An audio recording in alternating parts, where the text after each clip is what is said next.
9/11 افغانستان پر امریکہ کا قبضہ، عراق جنگ، القاعدہ، طالبان، داعش، تونس سے شروع ہونے والی عرب سپرنگ جس کا کرتا دھرتا صہیونی ہنری لیوی ڈو مور، پاکستان افغانستان اور بھارت میں دہشت گردی کروانے والا ملک ہے، افغانستان میں مداخلت کرتا ہے، افغانوں کا پاکستان کو صفحہ ہستی سے مٹانے کا امریکیوں سے پرزور مطالبہ، پاکستان میں جاری طالبان کی دہشت گردی، قبائلی علاقوں کو تحریک طالبان سے آزاد کروانا اور پھر پاکستان میں منظور پشتین کا منظر عام پر آنا۔ اگر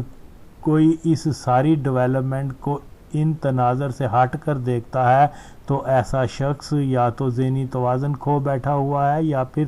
صہیونی گماشتہ ہے اور پاکستان میں ایک ایسے نظریے کو پھیلا رہا ہے جس کی تکمیل سے ہمارا خطہ مزید خون خرابے و انتشار کی نذر ہو جائے گا۔ تاریخی حقائق کو دور پھینک کر جھوٹ کو فروغ دینا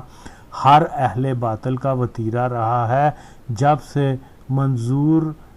پشتین کی نام نہاد پشتون تحفظ تحریک میں افغان و بھارت کا دیرینہ الزام کہ خطے میں دہشت گردی پاکستانی فوج کروا رہی ہے کو وردی اور دہشت گردی سے نفی کیا جا رہا ہے، تو اس سے یہ ثابت ہوتا ہے کہ دہشت گردی کے پیچھے کوئی نہ کوئی بڑی طاقت تو ضرور ہوتی ہے۔ فرض کیا کہ پاکستان، بھارت اور افغانستان میں دہشت گردی واقعی پاکستان فوج ہی کروا رہی ہے، تو پھر نوجوان تعلیم یافتہ ذہین انٹرنیشنل سیاست پہ گہری نظر رکھنے والا منظور پشتین ہی بتا دے کہ عراق، لیبیا، شام، صومالیہ وغیرہ میں جو دہشت گردی ہو رہی ہے اس کے پیچھے کون سی وردی ہے۔ اب اگر منظور اور اس کے ملگری افغانوں کی بولی بولتے ہوئے مشرق وسطیٰ میں ہونے والی دہشت گردی تک کا ذمہ دار پاکستان کو ہی قرار دے دیں تو پھر شام، لیبیا، عراق و مراکش، صومالیہ، مصر کے حکمرانوں کو چاہیے کہ وہ فوری مستعفی ہو کر غنی و منظور جیسوں کو اپنے اپنے ممالک کا حکمران بنا دیں کہ یہ خود اس اہل بھی نہیں کہ یہ تک نہ جان سکے کہ ان کے ملک میں گزشتہ 10-15 سالوں سے جاری دہشت گردی پاکستانی فوج کرواتی چلی آ رہی ہے۔ اپنی قوم کا مخلص وہی ہوتا ہے جو قوم کے سامنے سچ بولے، مگر جو کوئی بھی خاص طور پر 9/11 کے بعد کی دہشت گردی کی مہم کو کسی اسلام و انسانیت دشمن صہیونی ایجنڈے کی بجائے کرزئی و غنی کی طرح پاکستان فوج سے جوڑ رہا ہے وہ اپنی قوم کا غدار ہے۔ آج کل میڈیا میں ایسے افراد کو لایا جاتا ہے جو صریحاً جھوٹ ایسے جھوٹ بولتے ہیں کہ جن کا کوئی وجود تک نہیں ہوتا، جیسا کہ یہ ایک تاریخی سچائی ہے کہ افغانستان نے پاکستان کو ہمیشہ سے دشمن ملک ہی جانا ہے اور پاکستان میں انتشار پھیلانے کی کوشش ہمیشہ کرتا چلا رہا ہے۔ اسی ضمن ایک فیس بک دوست نے مجھے ٹی وی کے کسی ٹاک شو کا لنک بھیجا جس میں رفیق کاکڑ نامی شخص نے بیان دیا کہ پاکستان میں افغانستان کے بارے غلط تاریخ بتائی جاتی ہے۔ اصل تاریخ یہ ہے کہ سردار داؤد کے چند سالہ دور کو چھوڑ افغانستان نے ہمیشہ پاکستان سے اچھے تعلقات بنانے کی کوشش کی، مگر پاکستان کی طرف سے منفی رویہ رہا۔ 1965 اور 1971 کی پاک بھارت جنگوں میں افغانستان نے پاکستان کی مدد کی، اور تو اور دعویٰ کرنے والے نے یہ تک کہہ دیا کہ 1965 کی جنگ میں روس کے صدر نے ظاہر شاہ کو کہا تھا کہ پاکستان پر حملہ کر کے اس کو دنیا کے نقشے سے ختم کر دو، مگر ظاہر شاہ نے ایسا کرنے سے انکار کر دیا تھا۔ بہرحال میں یہ ضرور کہوں گا کہ رفیق کاکڑ صاحب کے سارے بیان میں کوئی صداقت نہیں۔ حقیقت تو یہ ہے کہ ظاہر شاہ نے ہی شروع سے پاکستان سے دشمنی کا آغاز کیا۔ 50 کی دہائی میں ہی ظاہر شاہ نے پاکستان کو افغانستان کا سب سے بڑا دشمن قرار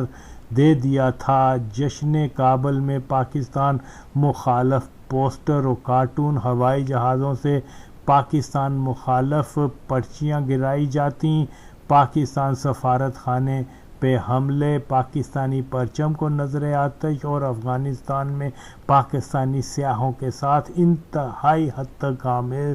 سلوک اور پاکستان کے دشمن بھارت نوازی۔ اگر رفیق صاحب کی نظر میں ظاہر شاہ کی یہ پاکستان کے ساتھ دوستی کی مثال ہے تو کاکڑ صاحب ہی بتا دیں کہ پھر افغانوں کی پاکستان سے دشمنی کا کیا حال ہوگا۔ بہرحال ظاہر شاہ کی اس ہی پاکستان مخالف پالیسی کو داؤد خان نے ذرا شدت سے اپنایا تھا۔ 50 اور 60 کی دہائیوں میں ظاہر شاہ نے پاکستان مخالفت میں کوئی کسر اٹھا نہ رکھی تھی، جس کی طویل تفصیل ہے اور تاریخ کا ایک اٹل باب ہے۔ لہذا جو کوئی بھی یہ کہتا ہے کہ داؤد کے چند سالوں کے علاوہ افغانستان نے ہمیشہ پاکستان سے دوستی کرنے کی کوشش کی، یہ ایک بدترین جھوٹ ہے۔ دوسرا یہ کہ 1965 اور 1971 کی جنگوں میں افغانستان نے پاکستان کی مدد کی، تو ایسی کوئی بات نہیں کہ افغانستان نے پاکستان کی کوئی مدد کی تھی۔ ایران، چین اور انڈونیشیا نے پاکستان کی مدد کی تھی، مگر افغانستان نے تو اخلاقی مدد بھی نہیں کی تھی۔ البتہ 1971 کی جنگ میں پاکستان سے انحراف کرنے والے سینکڑوں بنگالی افسران جو پاکستان کے قومی رازوں اور بھارتی جاسوسوں کو پاک افغان سرحد سے نکالنے کے لیے افغان حکومت نے اپنے ایجنٹوں کے ذریعے ان کی مدد کی تھی اور بھارتی ایجنسیوں سے بھرپور تعاون کیا تھا۔ جلال آباد، کابل میں ان کو مہمان خانوں میں لایا جاتا، پھر دلی روانہ کر دیا جاتا، جو دلیل ہے کہ افغانستان نے 1971 کی جنگ میں پاکستان کی بجائے بھارت کی ہی مدد کی تھی۔ جو بھی یہ دعویٰ کرتا ہے کہ پاک بھارت جنگوں میں افغانستان نے پاکستان کی مدد کی تھی، کیا وہ یہ ثابت کر سکتا ہے کہ افغانوں نے مالی، فوجی، اسلحہ یا اخلاقی و سفارتی مدد کی تھی؟ جیسا کہ پاکستان نے عرب اسرائیل جنگوں میں عربوں کی ہمیشہ مدد کی۔ خواہ مخواہ میڈیا پہ آج جھوٹ بولنے سے حقائق بدل نہیں جاتے۔ معلوم نہیں کہ رفیق کاکڑ کو جھوٹ بولنے کا شوق ہے یا اس کی کم فہمی ہے کہ وہ اس قسم کے بیان دینے ٹی وی پر آ گیا۔ موجودہ صدی کا مذاق یہ کہ رفیق کاکڑ صاحب کے مطابق 1965 کی جنگ میں روس کے صدر برژنیف نے ظاہر شاہ کو کہا کہ پاکستان پر حملہ کر کے اس کو دنیا کے نقشے سے ختم کر دو، مگر ظاہر شاہ نے ایسا کرنے سے انکار کر دیا، جبکہ تاریخی سچائی یہ ہے کہ ستمبر 1965 کی پاک بھارت جنگ سے قبل ہی پاکستان کا وزیر خارجہ ذوالفقار علی بھٹو ماسکو کے سرکاری دورے پر آیا، جہاں اس کا شاندار استقبال ہوا اور پاکستان اور روس کے درمیان خوشگوار دور کا آغاز ہوا۔ صدر پاکستان ایوب خان روس کی دعوت پر اپریل 1965 میں ماسکو کے دورے پر آیا، جہاں اس کا پھر سے شاندار استقبال ہوا اور تاریخ میں پہلی بار پاک سوویت یونین دوستانہ تعلقات کا آغاز ہوا۔ اس سے قبل افغان وزیر اعظم محمد یوسف ماسکو کے دورے پر آیا تو روسیوں نے پاکستان سے اچھے مراسم قائم کرنے کا آغاز یوں کیا کہ افغان وفد کے ساتھ پشتونستان کے مسئلے پر کسی قسم کی بات کرنے سے انکار کر دیا، جس سے افغانوں کو بہت مایوسی ہوئی، اور اسی سال یعنی اگست 1965 میں جب ظاہر شاہ ماسکو آیا تو روسیوں نے ظاہر شاہ کو بھی آگاہ کر دیا تھا کہ ہم پاکستان کے ساتھ دوستی کی طرف جا رہے ہیں، اس لیے پشتونستان کے بارے میں کوئی بیان بازی نہیں ہوگی۔ مگر رفیق کاکڑ کی جرأت کو سلام کہ وہ جھوٹ بولنے میں اس حد تک چلا گیا کہ جو برژنیف ظاہر شاہ کو پشتونستان کے مسئلے پر کسی قسم کی بات کرنے سے منع اس لیے کر رہا ہے کہ 1965 پاک بھارت جنگ سے قبل ہی پاکستان اور سوویت یونین کے دوستانہ مراسم کا آغاز ہو چکا تھا۔ دوسری طرف اس پہلو کو بھی نظر میں رکھنا ہے کہ ظاہر شاہ اور برزنیف کی ملاقات، جس کا حوالہ رفیق کاکڑ دے رہا ہے، پاک بھارت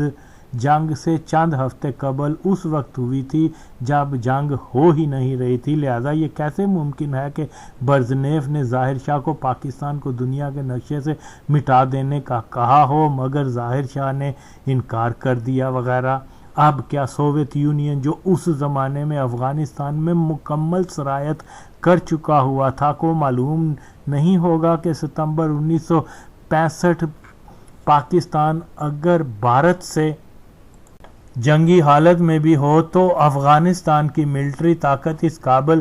بھی نہیں کہ وہ پاکستان پہ حملہ کر کے اس کو دنیا کے نقشے سے ہی مٹا سکے۔ واہ کاکر صاحب، ستا قابلیت کے قربان! اب اس قسم کے جھوٹ بول کر اگر کوئی اپنا نقطہ نظر منوانے کی کوشش کرے تو ایسے دانشور اپنے سے زیادہ اپنی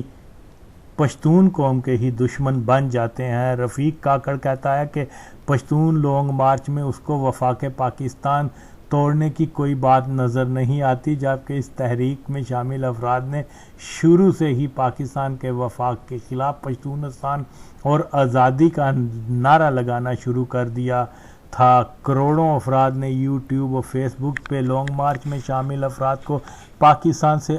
آزادی کا نعرہ، یورپ اور امریکہ میں منظور کی حمایت میں ہونے والے مظاہروں میں افغانستان اور پشتونستان کے جھنڈوں کو لہراتے اور پاکستان ایک دہشت گرد ریاست کے بینر دیکھا۔ اس پہ منظور پشتین کا اس فعل کو رد نہ کرنا مگر رفیق کاکڑ کی نظر میں سب ٹھیک ہے کہنا ہرگز عقل و دانش و حق گوئی کی نفی ہے۔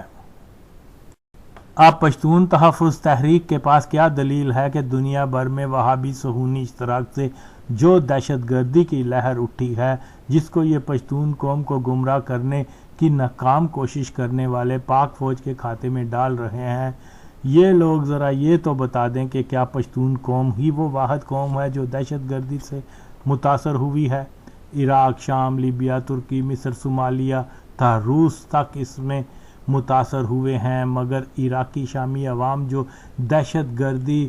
سے کسی بھی دوسری قوم کی نسبت زیادہ متاثر ہوئی ہیں، انہوں نے تو اپنے ملک کی فوج کو صہیونیوں کی منشا سے وردی اور دہشت گردی کا طعنہ نہیں دیا۔ ان سے دہشت گردی کا سبب پوچھو تو واضح طور پر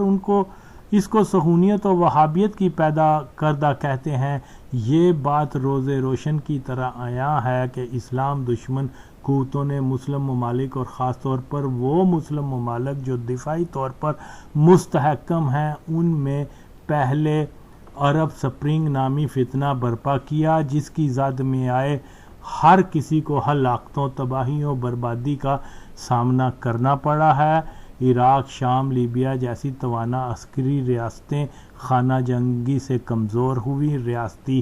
گرفت کمزور ہوئی تو خطے کی تقسیم کا عمل شروع ہو چکا ہے۔ لیبیا میں ایک وقت میں 3-4 حکومتیں، یہی حال کرد سنی شیعہ تقسیم پر کام ہو رہا ہے۔ لیبیا شام میں صہیونی ہنری لیوی نے پشتون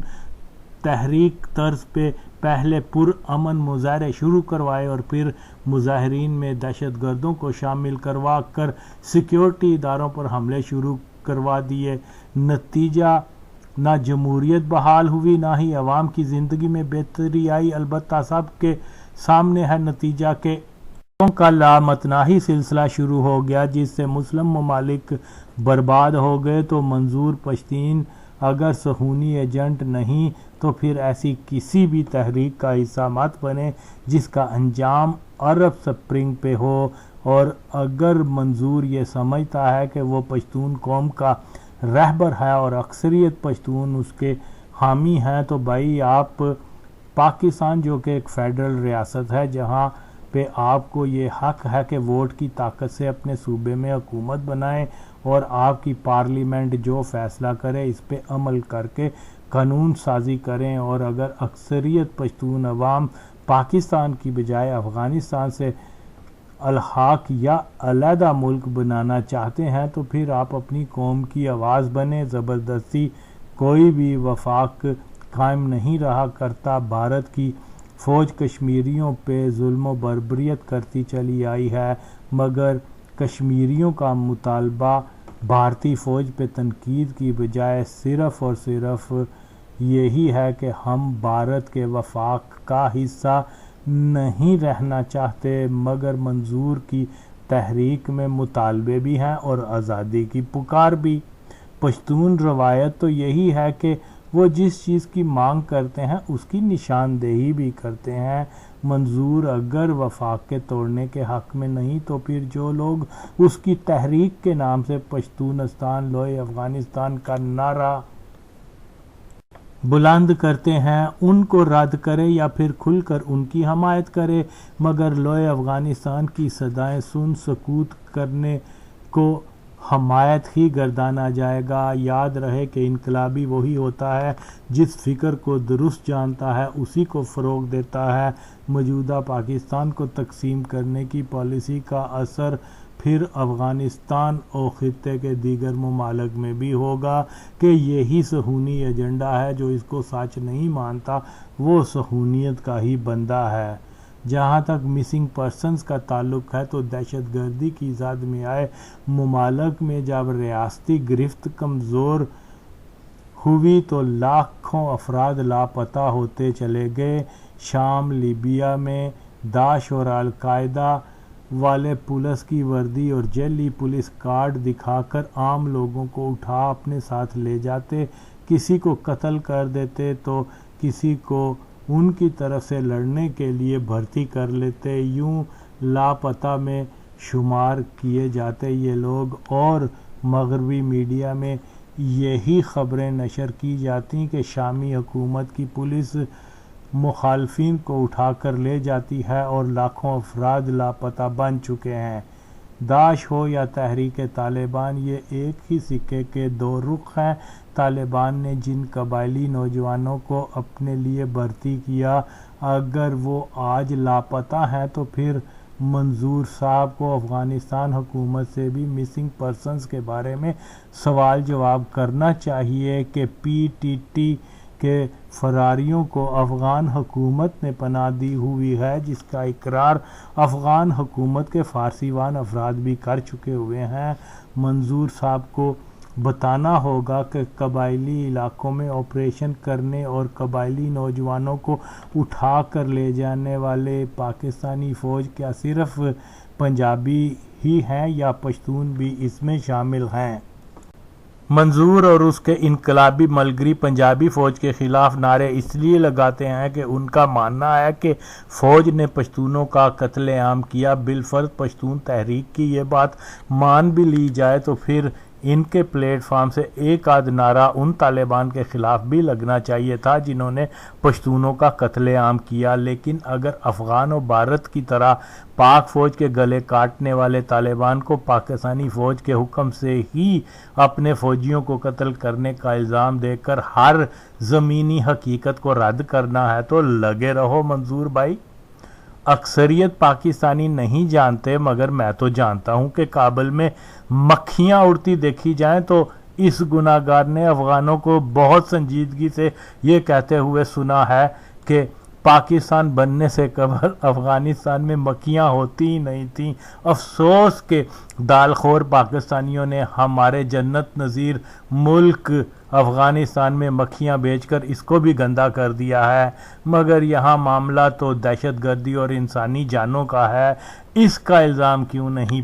پاکستان پر دیں گے جس کو اب افغانوں نے پنجابستان کہنا شروع کر دیا ہوا ہے۔ لطف کی بات یہ ہے کہ پاکستان میں بسنے والی پشتون و بلوچ قوم کے حقوق کا پاسدار وہ افغانستان بن رہا ہے جس کا اپنا ریکارڈ وہاں بسنے والی اقلیت اقوام سے ناانصافی و استحصال کرنا حد سے زیادہ خراب ہے۔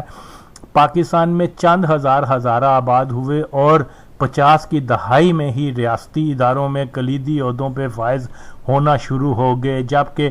اس کے مقابلے میں افغانستان کے ہزارہ کی حالت غلاموں سے بھی بدتر تھی۔ پاکستان میں ہزارہ لوگوں کو زمینیں عطا ہوتی رہیں اور افغانستان کے ہزارہ کی زمینوں کو چھین کر کوچی قوم کو کابل انتظامیہ عطا کرتی تھی۔ افغانستان کے 95% عوام فارسی سمجھتے اور بولتے ہیں، مگر قومی ترانہ پشتو میں تاجک ازبک کہتے ہیں کہ ہماری قوم افغان نہیں، مگر ان کو اس سچ بولنے پہ غدار کہا جاتا ہے۔ اور اگر منظور کے جلسے میں کوئی پاکستان کے وفاق کے خلاف نعرہ لگاتا ہے تو اس کو غدار کہنے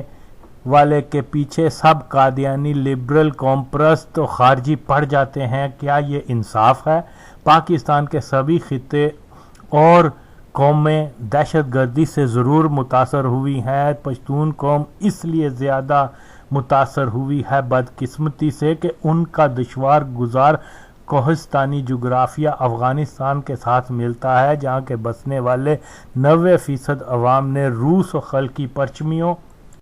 کے خلاف جہاد کی حمایت کی تھی، ترک وطن کیا تھا، جبکہ کوئی بڑے سے بڑا عالم دین اس افغان جنگ کو اسلامی قانون کے تحت جہاد اس لیے قرار نہیں دے سکتا کہ شریعت اسلامیہ کو